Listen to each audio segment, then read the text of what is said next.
सुमन ᱧᱩᱛᱩᱢᱟᱱ ᱢᱤᱫᱴᱮᱱ ᱠᱚᱲᱟ ᱜᱤᱫᱽᱨᱟᱹᱣᱟᱜ ᱠᱟᱹᱦᱱᱤ। ᱥᱩᱢᱚᱱ ᱚᱲᱟᱜ ᱮ ᱵᱚᱞᱚᱜ ᱠᱟᱱ ᱛᱟᱦᱮᱱᱟᱭ। ᱛᱚᱠᱷᱚᱱ ᱜᱮ ᱟᱡᱜᱚᱭ ᱠᱩᱞᱤ ᱠᱮᱫᱮᱭᱟᱭ, ᱵᱟᱹᱵᱩ ᱚᱠᱟᱨᱮᱢ ᱛᱟᱦᱮᱸ ᱠᱟᱱᱟ? ᱚᱲᱟᱜ ᱨᱮ ᱥᱟᱦᱟᱱ ᱪᱟᱵᱟᱣ ᱠᱟᱱᱟ। ᱢᱤᱫᱴᱮᱱ ᱦᱚᱸ ᱥᱟᱦᱟᱱ ᱵᱟᱹᱱᱩᱜᱼᱟ। ᱪᱤᱠᱟᱹᱛᱮ ᱫᱟᱠᱟᱧ ᱤᱥᱤᱱᱟ? ᱥᱩᱢᱚᱱᱮ ᱢᱮᱱ ᱠᱮᱫᱟᱭ, ᱟᱨᱮ ᱟᱭᱳ ᱪᱮᱫᱟᱜ ᱮᱢ ᱪᱤᱱᱛᱟᱹᱭᱮᱫᱟ? ᱤᱧ ᱱᱤᱛᱜᱮ ᱵᱤᱨᱤᱧ ᱥᱮᱱᱚᱜ ᱠᱟᱱᱟ ᱟᱨ ᱥᱟᱦᱟᱱᱤᱧ ᱟᱹᱜᱩᱭᱮᱫᱟ। ᱟᱨ ᱩᱱᱤ ᱥᱩᱢᱚᱱ ᱫᱚ ᱴᱟᱸᱜᱟ ᱥᱟᱵ ᱠᱟᱛᱮᱫ ᱵᱤᱨ ᱥᱮᱫ ᱮ ᱛᱟᱲᱟᱢ ᱠᱮᱫᱟᱭ। ᱥᱮᱱ ᱥᱮᱱᱛᱮ ᱮᱠᱫᱚᱢ ᱵᱤᱨ ᱵᱷᱤᱛᱨᱤ ᱪᱟᱞᱟᱣᱮᱱᱟᱭ। ᱟᱨ ᱢᱤᱫᱴᱮᱱ ᱨᱚᱦᱚᱲᱟᱜ ᱫᱟᱨᱮ ᱧᱟᱢ ᱠᱮᱫᱟᱭ। ᱟᱨ ᱚᱱᱟ ᱫᱟᱨᱮ ᱢᱟᱜ ᱮᱫ ᱛᱟᱦᱮᱱᱟᱭ। ᱢᱟᱜ ᱛᱮᱜᱮ ᱟᱪᱠᱟ ᱜᱮ ᱢᱤᱫᱴᱮᱱ ᱨᱟᱜ ᱮ ᱟᱸᱡᱚᱢ ᱠᱮᱫᱟᱭ। ᱟᱨ ᱪᱤᱱᱛᱟᱹ ᱠᱮᱫᱟᱭ, ᱱᱚᱣᱟ ᱫᱚ ᱠᱳᱱᱳ ᱡᱟᱱᱣᱟᱨᱟᱜ ᱨᱟᱜ ᱠᱟᱱᱟ। ᱦᱩᱭ ᱫᱟᱲᱮᱭᱟᱜᱼᱟ ᱱᱚᱣᱟ ᱵᱤᱨ ᱨᱮ ᱠᱳᱱᱳ ᱡᱟᱱᱣᱟᱨᱮ ᱨᱟᱜ ᱮᱫᱟᱭ। ᱚᱱᱟ ᱢᱮᱱ ᱠᱟᱛᱮᱫ ᱟᱨᱚ ᱢᱟᱜ ᱮ ᱫᱷᱩᱨᱟᱹᱣᱱᱟᱭ।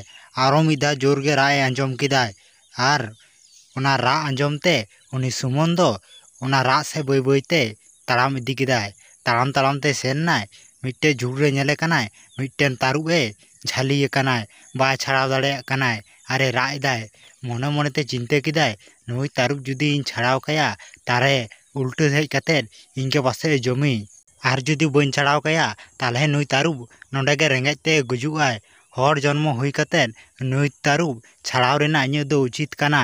सुमन दो तारुब नेलते दायायनाय। आर उनी तारुब सुर रे सेन कतेद तिंगुयनाय। आरे मेन केदाय, बाड़ाइኝ आमदम तारुब कना।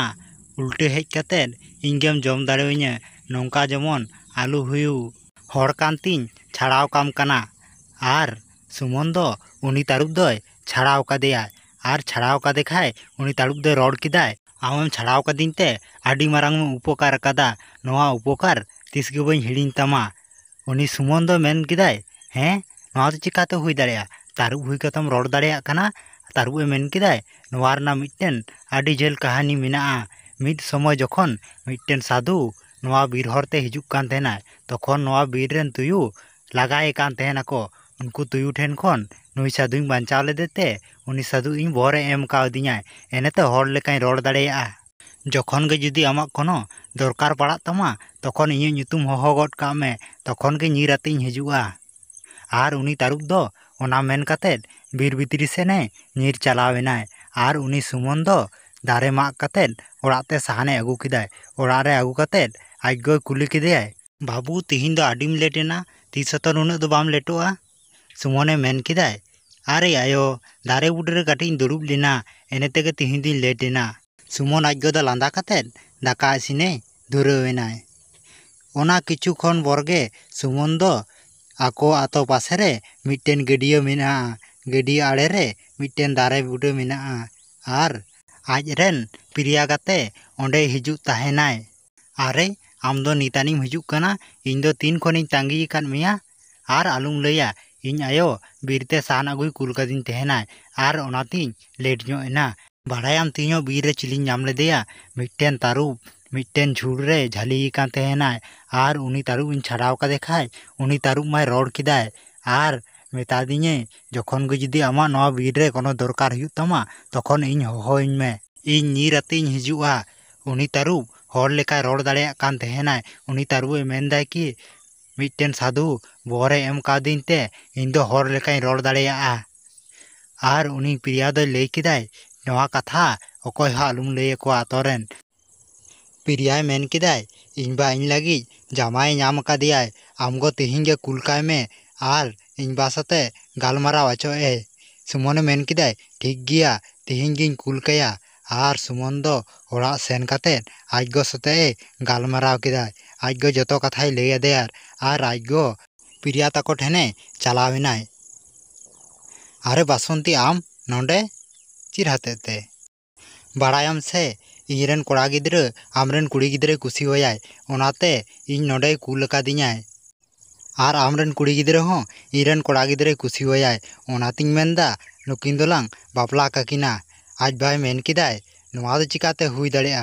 चीड ए चिकाये कोड़ा गिद्रा? रेंगेज ओड़ाग रे कुड़ी गिद्रा चिकातिñ जामाय दाड़ेवाया? कोड़ा गिद्रा कोनो कामी तहेलेन ताय खाय निश्चय इñ जामाय किया। किसेर को ओड़ाग रेको कुसी चालाव काना, उनको ठेज गे इñ दुñ जामायेया। हैं कोड़ा गिद्रा जुदी कोनो किछु कामी ᱧᱟᱢᱟᱭ तबे खाय निश्चय इñ जामायेया। आर ओना परगे आयरेन कुड़ी गिद्रा होय हेज नाय। आरे मेन केदाय, बाबा इñ दो नुई ठेज गिñ जामायोआ। नोडे गे खुशी रिन तहेना। आज बाय मेन किदाय चीट ओकाटेम खुशिया ओकाटे बाम खुशिया ओंडे दो इंगे भागी जुत्तिंग बाड़ाया। आमदम काटिक गिया चीट हो बाम बुचा।